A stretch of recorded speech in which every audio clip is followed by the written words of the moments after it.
Hey everyone, it's Brent Cohen here from Generation Progress, standing in front of the Department of Justice in Washington, D.C. to give you some facts about criminal justice reform and why our generation is so invested in ending mass incarceration and mass criminalization.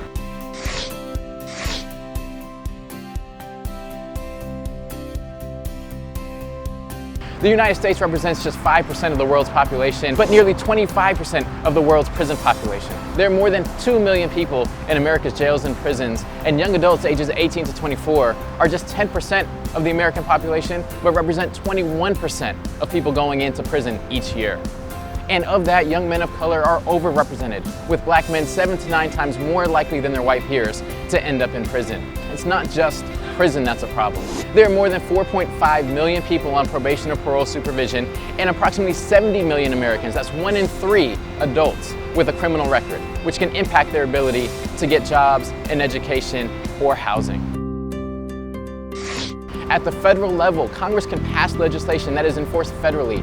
The 1994 Violent Crime and Control Act incentivized harsh sentencing and the construction of prisons. Now Congress has the responsibility to do the opposite.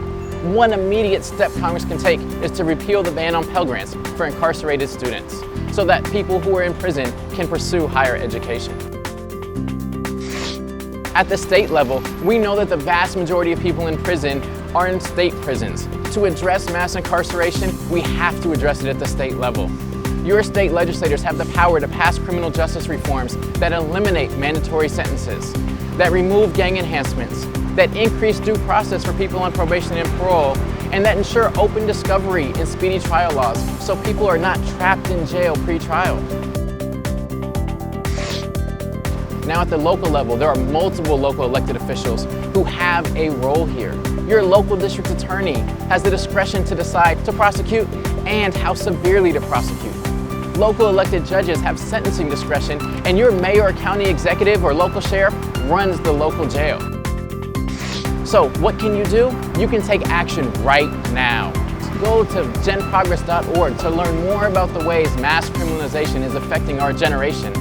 And tell your state legislature to pass reforms that reduce the number of people in jails and prisons in your state. Let's use our political muscle and tell our elected officials that it's time to end mass criminalization and mass incarceration. This has been Brent Cohen from Generation Progress talking about criminal justice reform.